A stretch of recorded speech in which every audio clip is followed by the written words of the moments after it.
Hello fathers, and welcome to my first educational video when it comes to actually doing stuff. This video is going to be for people who are looking to stop using their phone as much so they can be more present with their kids. I have struggled with this for years upon years, and I've recently found quite an amazing rhythm that I've been in. And by no means am I perfect, but I've got some tools, at least a few, that when they come together, have really helped me, and I wanted to share that with y'all. So first off, we have to talk about what's going on.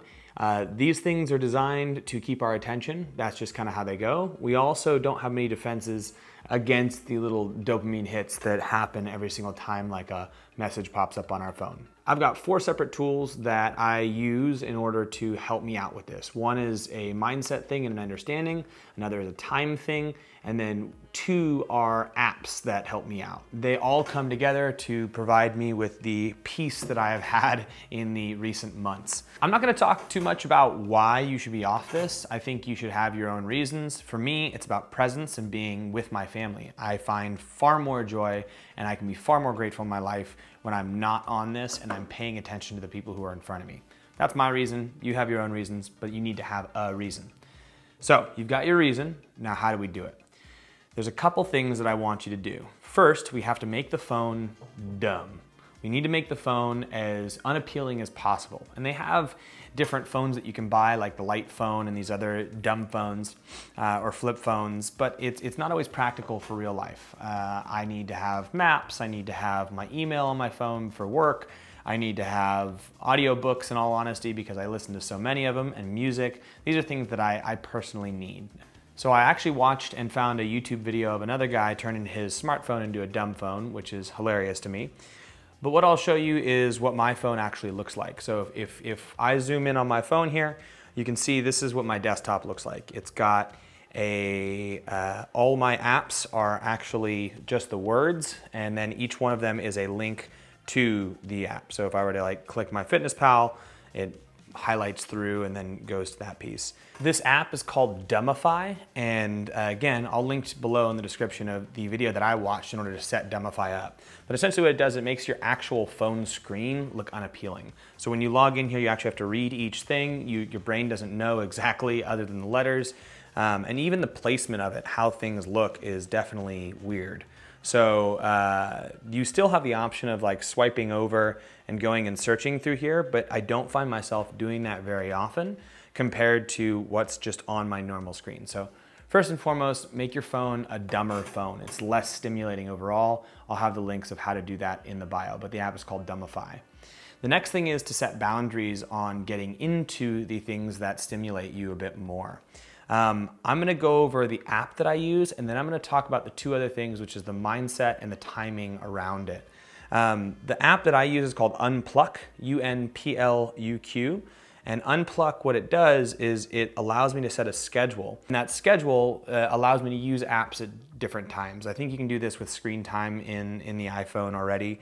But this one really is helpful because for me, when I try to use something like an Instagram, and I've got it outside my time, it'll say Instagram is blocked. It'll say Instagram is blocked. If I really wanted to use it, I could hit close app. I could go to the schedules, and I could say unblock all apps, and then there's a tap pattern, like a 19 button tap pattern that like halfway through you're like, do I really need to be on here? And 90% of the time for me, the answer is no. But there was a period of time where I was just breaking through this, and I'll tell you why I'm no longer doing that. But you've got Unpluq, which is the app that I use. There's many of them out there, but essentially you set it up to put the things that are most stimulating to you, things like YouTube or social media, into these categories that can only be used at certain times, where you set up a schedule and you make it so you can no longer use them.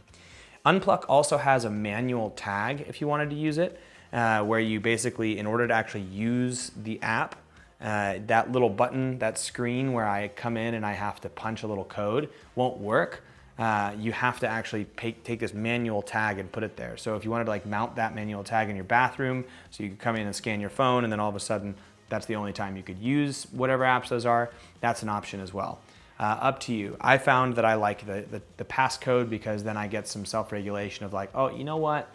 I don't really want to be doing this as I'm 10 punches into a 19-part code.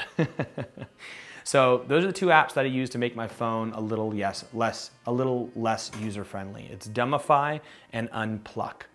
Now, the next thing is the recent breakthrough that I've had, and that is understanding how dopamine works and then setting up a schedule associated with that. So I'm in sports and exercise science. I've been in that for a long time. I understand dopamine to some degree, but I had a misunderstanding of how it actually worked.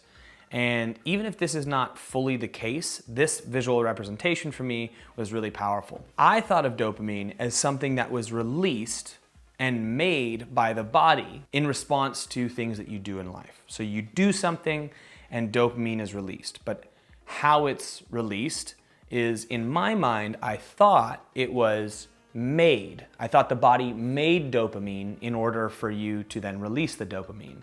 And it's not quite like that. The video that I watched, I'll link down below, you can watch the full thing, but the big takeaways from it that I got were that dopamine is a finite resource. It's, picture you got a cup of water in your body, but it's a cup of dopamine. And you drink this cup of dopamine throughout the day. So you're depleting your amounts of dopamine.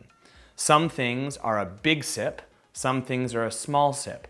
But dopamine is important because dopamine allows you to continue sustained effort in something. So if you don't have your body releasing dopamine, you'll likely stop doing the thing because you're like, why am I doing this? It's not getting that response. So I thought of it like there was no cup. It was just like a gland or something, and your body would have something that requires a dopamine response and your body would make dopamine. Not the case. You got a finite resource of dopamine. And essentially you can think about every morning your dopamine cup is full. And then as the day goes on, you're slowly drinking that dopamine cup down. Now, when you get to the end of the day, you have the least amount of dopamine because all of the little tasks that you've done throughout the day have utilized some of your dopamine. There are things that are highly dopaminergic. They're a big sip of water. And then there are things that are less dopaminergic. They're like a small little sip of water, so it's taking less dopamine. Things like social media and highly stimulating activities make big sips. They're big dumps of dopamine. And things that are less stimulating, like work or spreadsheets, they have like little tiny sips. And your body needs to pump out a little bit of dopamine in order to sustain you doing them, but you can do them because it has the dopamine there. The other analogy that's within this is highly dopaminergic things, and I'm gonna steal this analogy from the video that I watched, are like a big squeeze on a lemon. So if you cut a lemon in half and you squeeze it lightly, juice will come out. If you squeeze it really hard, more juice will come out. Now, if you've squeezed a lemon all the way down and there's no more juice, and you squeeze it lightly, nothing will come out. But if you squeeze it even harder, a little bit more juice will come out. So depending on how much dopamine you have, how much water you have in your cup, it's gonna need a bigger squeeze to get any dopamine out. Here's where all this becomes important. I found that if I start my day and I use something that is highly dopaminergic, social media, YouTube, things that are stimulating in a way that grabs my attention and holds it for a bit, those are highly dopaminergic activities that use a lot of the dopamine that I have for the day. So doing productive things after that is really difficult, purely mechanistically, based off of the amount of dopamine that I'm using. But if I do those things at the end of my day, my whole day is done. I've completed all the stuff I want to do that's difficult to do, that is less dopaminergic. It's the work, it's the workouts, it's all the stuff. Then I can still do those things because they're big squeezes of the lemon. They're big, hard squeezes to get the little bit of dopamine that's still out, and they're still easy to do. But I'm not as engaged in them because I don't have as much dopamine left, and I don't do them for as long.